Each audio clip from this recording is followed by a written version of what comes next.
7, que creo yo es un pasaje paralelo a los primeros versículos de Josué 1. Sí, lo leímos antes, pero solamente vimos algunos aspectos. Ahora quiero ver otro aspecto que se me hace importante e interesante para nosotros. Entonces, ya en Cristo, Pablo usa la analogía del matrimonio para explicarnos aspectos importantes respecto a la ley y a Jesús. ¿Y por qué es importante? Porque como lo estamos viendo estudiando en Josué, porque si no comprendemos el lugar y el propósito que tenía la ley, y el lugar y el propósito que tenía Jesús, y el alcance de Jesús, y el alcance de la ley, o los límites de la ley, y el alcance de Jesús, no vamos a comprender muy bien la vida cristiana, y siempre, como hemos dicho, estaremos atorados, estaremos obstaculizados en caminar al lugar que Dios quiere y alcanzar aquello que Dios nos ha regalado a través de la fe. Entonces dice Pablo: ¿acaso ignoran, hermanos? Pues les hablo a los que conocen la ley. Es decir, Pablo le está hablando a judíos, a los que conocían la ley, no solamente en la información, sino a quienes practicaban la ley. ¿Sí? Dice, les hablo, ¿acaso ignoran eso? Dice, que la ley se enseñorea del hombre entre tanto que éste vive.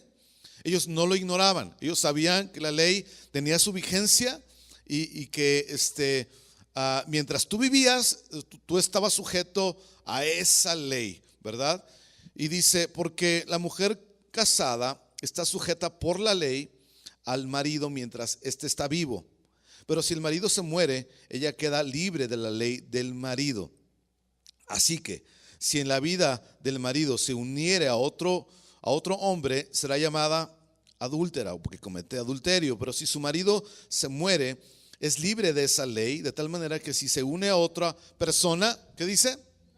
No es un adúltero, ¿sí? No está cometiendo adulterio. Entonces Pablo usa esta analogía para enseñarnos, mostrarnos acerca de la ley y Cristo, ¿sí? De lo que la ley, el alcance de la ley y la obra de Cristo a nuestro favor, ¿sí? De manera que en cualquier lugar donde tú estés, con quien tú estés casado, ¿sí? Estás sujeto a esa persona, ¿verdad? Pero si esa persona fallece por alguna razón o ya no tiene vida, entonces tú estás libre para unirte a otra persona, ¿sí? Entonces, es que siempre que hablo de matrimonio me acuerdo siempre de esa anécdota que ya les he contado, ¿verdad? Estamos en una reunión de líderes y pastores en algún lugar y la persona que estaba hablando dijo, el matrimonio en el cielo ya no va a existir, ¿verdad? En el cielo no hay casamiento, Jesús dijo. Y una señora allá mira atrás gritó, amén, así con un entusiasmo diciendo, qué bueno que ya no voy a estar casada, ¿no? Siempre me acuerdo de eso, siempre, cómo nos reímos esa vez. Interrumpió hasta la plática de lo risible que fue esa anécdota, ¿no? Pero efectivamente, una vez que con quien yo estoy ligado, casado, y esa persona muere, ya no estoy sujeto a la ley que me sujeta a estar casado con esa persona, ¿verdad? De manera que puedo ser libre, tengo una libertad para irme y unirme a otra persona sin ningún problema, ¿verdad? Y no es adulterio, no estoy contra la ley, ¿verdad? Y puedo caminar perfectamente libre. Dice entonces, versículo 4.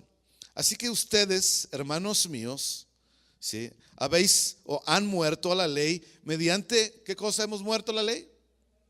El cuerpo de Cristo. Y hoy te voy a explicar eso, ¿sí? Para que sean, ¿de quién? De otro. Para que seas de otro, pertenezcas a otro, ¿sí? ¿Quién es ese otro? Dice, ya me perdí. ¿A dónde estoy? Del que resucitó de los muertos a fin de que llevemos fruto para Dios. ¿Para que seamos de quién? De Jesús, porque fue el que resucitó de los muertos con el objetivo de que nosotros seamos fructíferos para Dios. Dice, porque mientras estábamos en la carne, dice, es decir, las pasiones pecaminosas despertadas por la ley, que eran por la ley, obraban en nuestros miembros llevando fruto para muerte, ¿sí?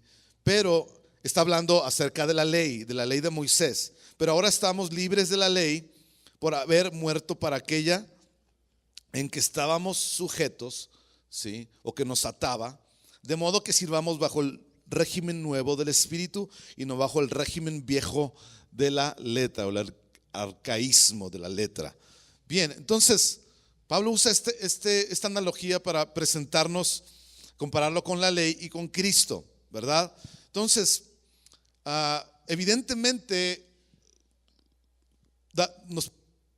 necesitamos darnos cuenta que no podemos estar casados con la ley y con Jesús al mismo tiempo, ¿no? No se puede, ¿sí? Porque eso sería adulterio espiritual, por así decirlo, ¿no?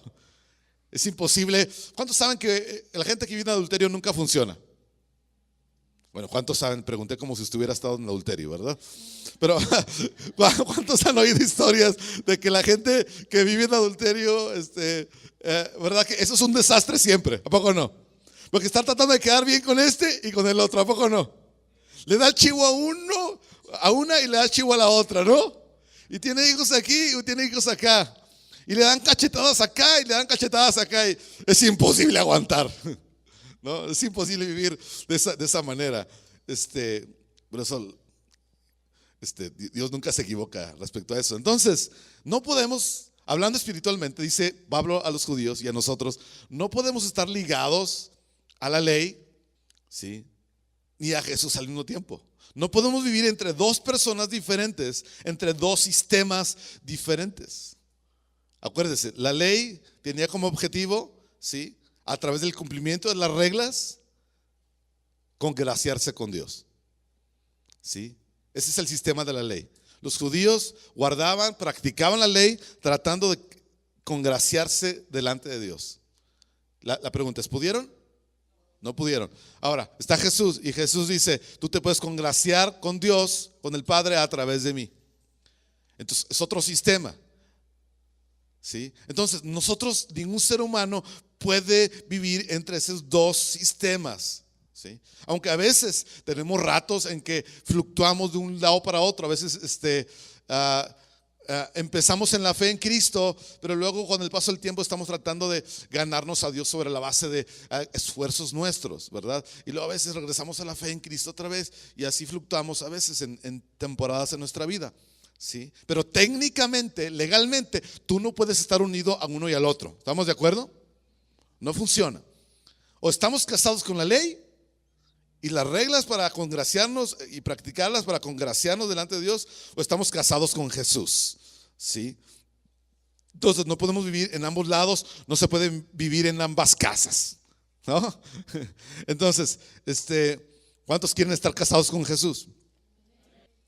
No conteste, pero ¿cuántos todavía están casados con algo de la ley? ¿Cuántos chivean todavía en la ley? ¿Cuántos llevan el chivo a esa casa todavía? Lo digo así para entenderlos mejor. Entonces, según este pasaje, eso es imposible. Y aunque dice muchas cosas, es cuando uno de los dos muere, o cuando nosotros morimos a uno de los dos, es cuando somos libres para unirnos al otro, ¿sí?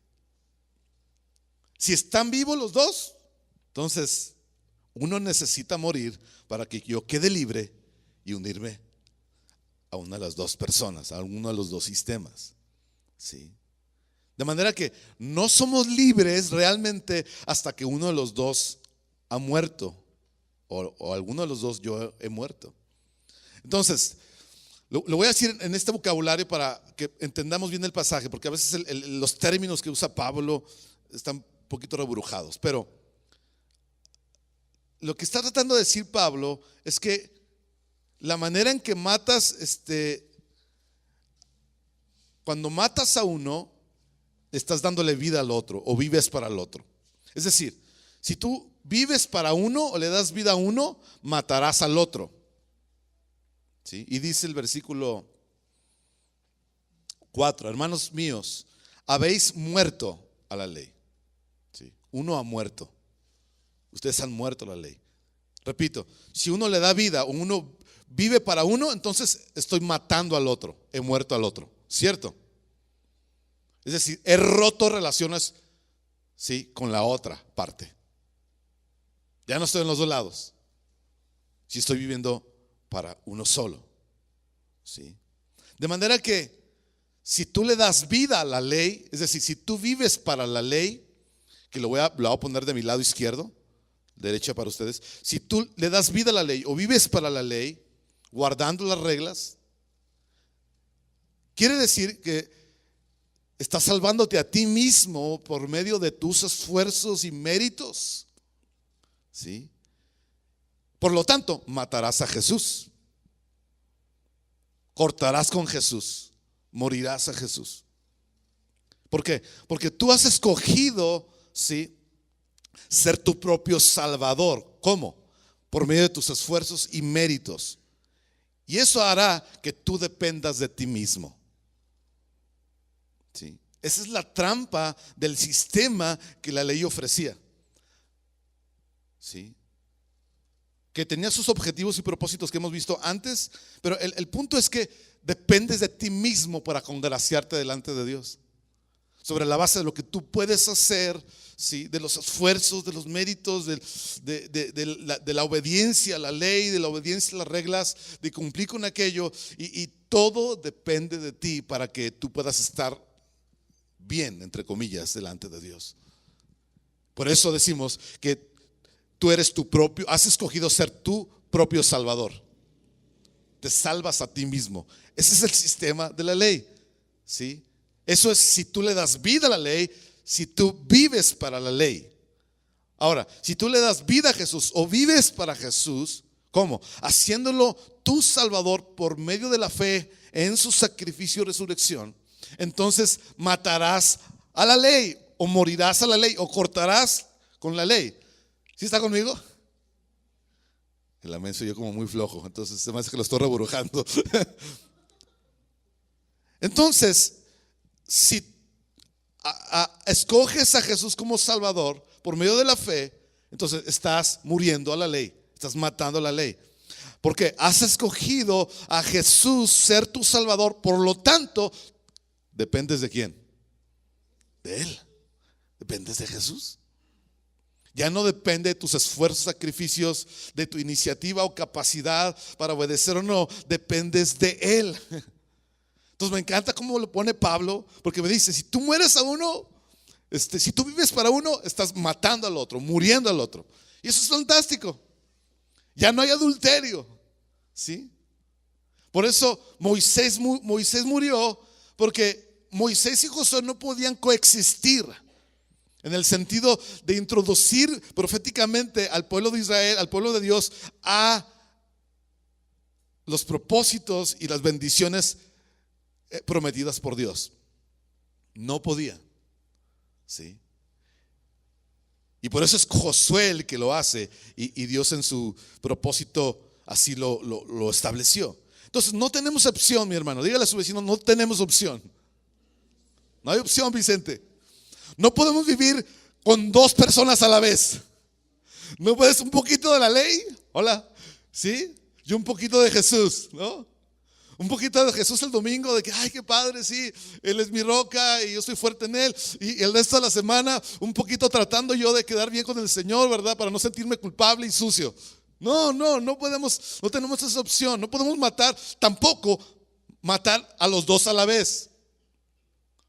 No puedes cortar con Jesús, no puedes cortar con la ley, ¿sí? Uno de los dos está vivo siempre. ¿Sí? Interesantemente, fíjate, los fariseos, la gente religiosa en la Biblia, escribas y otros grupos, vivieron para la ley, le dieron vida a la ley, y al hacerlo, mataron con Jesús, cortaron con Jesús, ¿sí o no? Y literalmente, al vivir para la ley, al escoger la ley para estar bien delante de Dios, literalmente lo mataron, lo asesinaron. Y lo asesinaron físicamente, pero primero lo asesinaron en su corazón. Porque dijeron, no queremos lo que este hombre representa, no queremos lo que este hombre hace, y no lo queremos y no creemos en eso. Y escogieron vivir por la ley. Nosotros creemos en que si cumplimos y no fallamos, Dios nos va a aceptar y seremos justos delante de Dios. y hubo un crimen en su corazón, un homicidio en su interior. No solamente intelectualmente, sino en sus afectos cortaron con Jesús y después lo mató. Ese homicidio en el corazón después fue físico. Porque, insisto, cuando vives para uno, estás matando al otro. ¿Sí? Por el otro lado, los discípulos le dieron vida a Jesús o vivieron para Jesús. Cuando hicieron eso, ellos mataron o cortaron con la ley. Aunque algunos de ellos tuvieron algunos problemas con la ley después. Pero en general, los discípulos vivieron para Jesús. Creyeron en Jesús y en lo que Jesús les ofrecía, en la justicia y la vida que Jesús les ofrecía. ¿Sí? Y por lo tanto, cortaron con la ley, murieron a la ley. Ya no era necesaria la ley para estar bien delante de Dios, para caminar libres. Entonces, digo lo que dije hace un momento, ¿sí? Si tú vives para uno, matarás al otro. Y no somos libres realmente hasta que uno de los dos muere. ¿Sí? ¿En dónde estás tú? Porque, insisto, podemos pellizcar un poquito de Jesús, un poquito de la ley eventualmente. ¿Sí? Y es muy extenso ese tema, tiene muchas cosas que es imposible tratar en un ratito. Pero déjeme aterrizárselo un poquito a este asunto. O Jesús, escúcheme bien, o Jesús es suficiente para agradar, para que tú le agrades a Dios, o tú debes ser lo suficientemente bueno para ganarte el cielo. ¿Es una o la otra? O Jesús es suficiente para que tú puedas estar en paz con Dios, o tú debes ser lo suficientemente bueno para estar lleno de paz. Es una o la otra. O Jesús es suficiente para estar completamente feliz, lleno de gozo y alegría, o tú debes ser lo suficientemente bueno para conseguir felicidad. O Jesús es suficiente para saber quién soy y encontrar mi valor e identidad, o tú debes ser lo suficientemente bueno para hallar tu valor y tu identidad. Es una o la otra. Sí. Ahora, la pregunta es, ¿usted cree que podemos ser lo suficientemente buenos en alguna de esas cosas? ¿Podemos ser lo suficientemente buenos o podemos hacer suficientes cosas para ganarnos el cielo, para ganarnos el perdón de Dios, para estar en paz con Dios, para tener felicidad, para encontrar identidad y valor? No, dígale a su vecino, no. La pregunta es, ¿qué tan buenos necesitamos o necesitaríamos ser? ¿Qué tantas cosas tendríamos que hacer nosotros para conseguir todo eso? Imagínense. Sí. Vaya conmigo a Gálatas capítulo 5. Dele vuelta ahí a eso. Versículo 2, versículo 1. Dice: estén firmes en la libertad con que Cristo nos hizo libres, y no estén otra vez sujetos al yugo de esclavitud. Pablo está hablando con creyentes que venían de una vida pagana y que están volviendo al yugo de la esclavitud. ¿Cuál yugo de la esclavitud se refiere Pablo? Al yugo de la ley, de cumplir la ley, cumplir las reglas, de tratar de ser lo suficientemente bueno y recto para que Dios me acepte. 2, he aquí, yo Pablo les digo que si se circuncidan, de nada les aprovecha Cristo. ¿De qué sirve la circuncisión? ¿De qué aprovecha? Nada. En la semana pasada vimos circuncisión, pero en otro sentido, en otro contexto. Y otra vez les testifico a todo hombre que se circuncida, que está obligado a guardar, ¿qué cosa?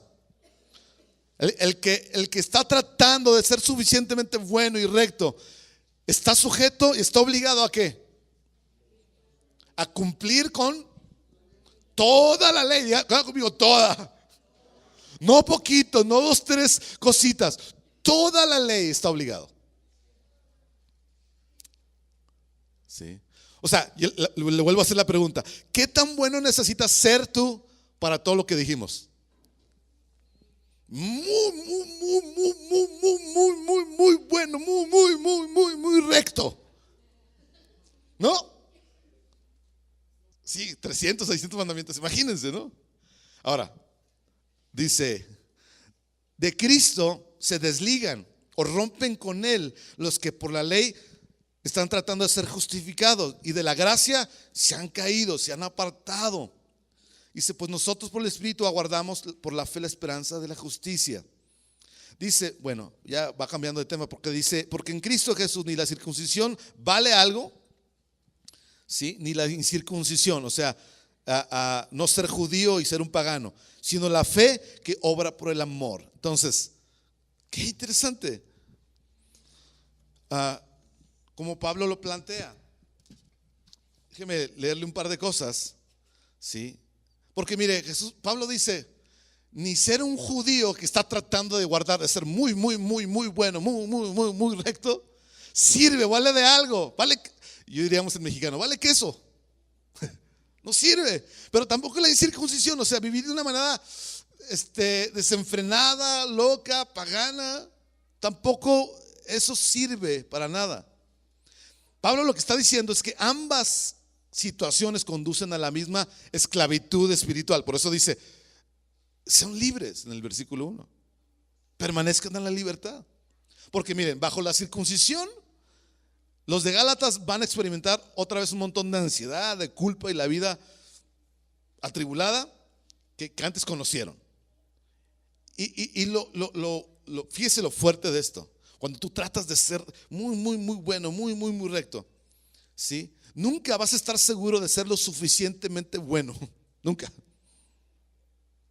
Porque la pregunta es: ¿hasta dónde puedo ser bueno? Necesito ser bueno. Tú nunca vas a saber hasta dónde necesitas serlo.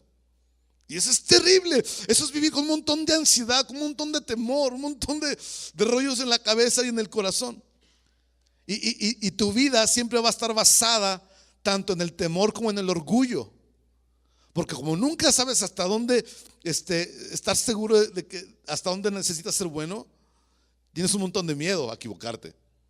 Y sentirás un montón de orgullo, ¿verdad? Porque dices: yo sí cumplo, yo no fallo, ¿verdad? Y cosas por el estilo, ¿sí? Y va a haber un montón de culpa adentro, ¿sí? Tal vez más que antes. Y va a haber mucha inseguridad adentro de uno, mucho orgullo, mucho desánimo, mucho desaliento, porque nunca estás seguro del valor que tú tienes delante de Dios.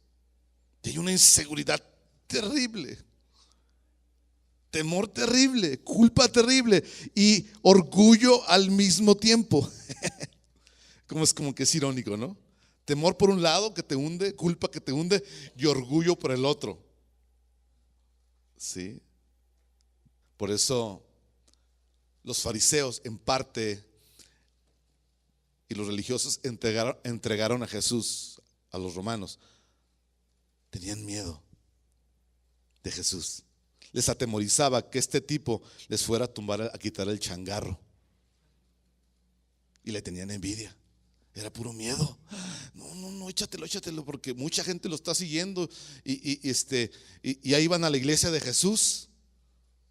Ya no iban a la iglesia de los fariseos. Y no, pues no, ¿verdad?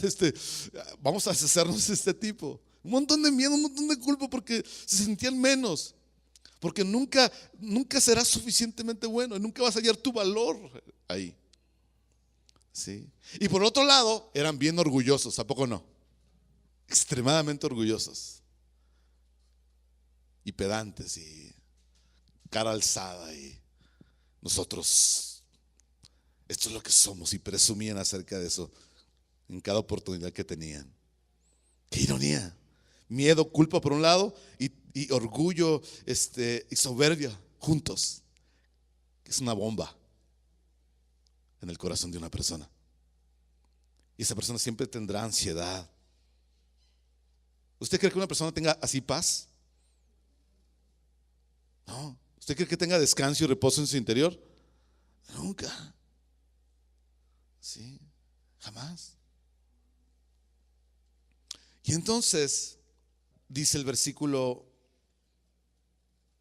2, dice: he aquí, yo Pablo les digo que si se circuncidan, de nada les aprovecha Cristo, de nada es Jesús algo importante.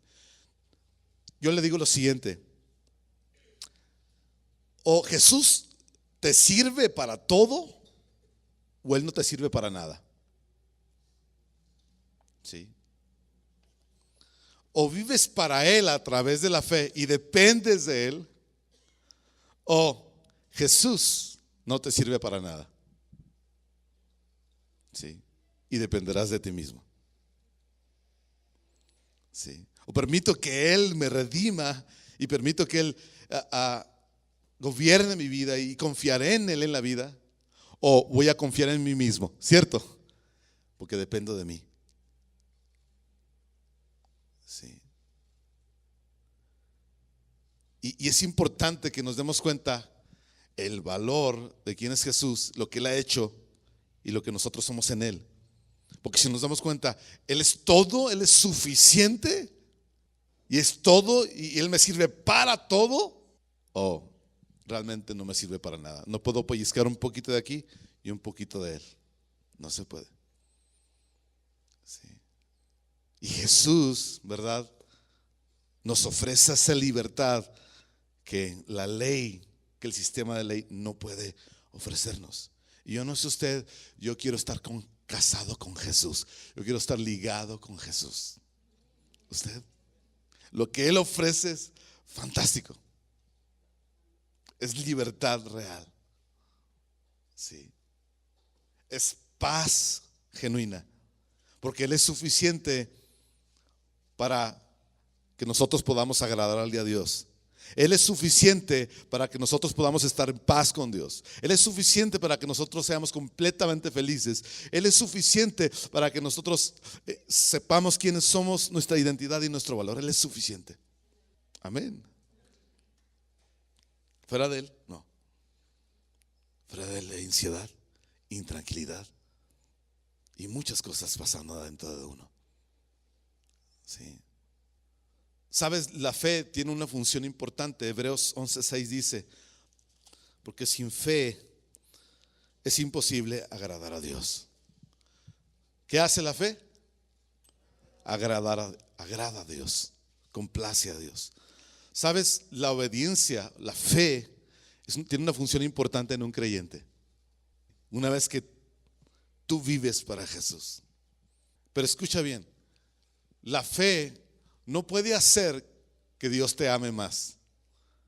La obediencia no puede hacer que Dios te ame más o te ame menos si tú fallas. Hola. Qué padre, ¿no? Hay mucho que decir al respecto, porque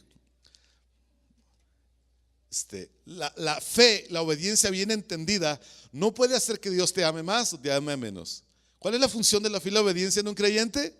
El que ha escogido vivir para Jesús y cortar con el otro o con la otra, tiene la función de causar deleite y agradar a Dios, complacer a Dios.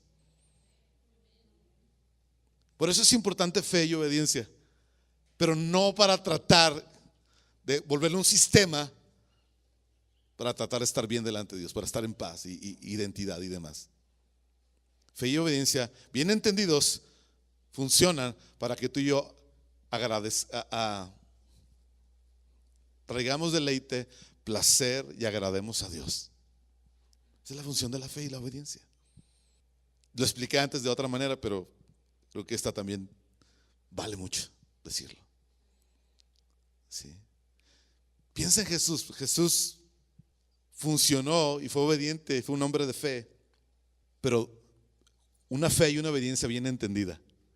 Y por eso Dios, el Padre, dijo cosas acerca de Jesús que nunca dijo acerca de alguien más. Y Dios dijo con voz audible en diferentes ocasiones: este es mi Hijo en quien tengo placer, en quien me deleito. ¿Sí? Entonces,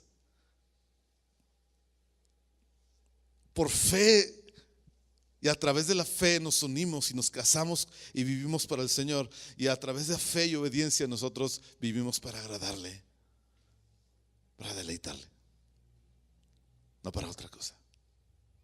Sí. Y es esencial que lo entendamos como tiene su lugar en cada cosa. Amén. Sí. Entonces, los que lidiamos con pellizcar un poquito de acá, un poquito de este lado, chiviar acá, necesita voltear y darle la espalda a uno de los dos. Necesitas darle la espalda al sistema de la ley o darle la espalda a Cristo, pero no te quedes tratando de quedar bien con los dos. No se puede. Amén. Yo espero que todo el mundo escoja estar casado con Cristo, por supuesto, pero tienes que escoger ser tu propio Salvador o que Jesús sea tu Salvador. Depender de Él o depender de ti mismo. ¿Sabe qué? Yo no quiero depender de mí mismo. ¿Usted? Es terrible. Porque ¿cuántos ya se dieron cuenta que los que hemos tratado de ser muy, muy buenos, muy, muy, muy bien portados y fallamos? ¿Qué sucede cuando fallamos? ¿Qué nos sucede adentro? Coloquialmente dicho, te agüitas.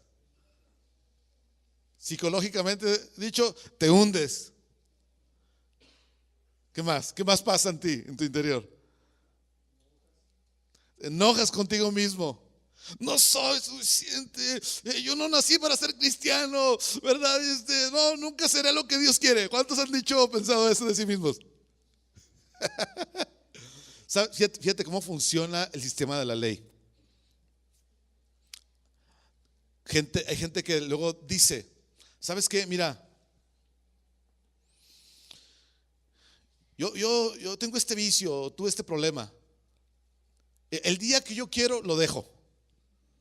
El día que yo quiero, dejo el cigarro. El día que yo quiero, dejo la droga. El día que yo quiero, dejo mis 3 mujeres y me quedo con una.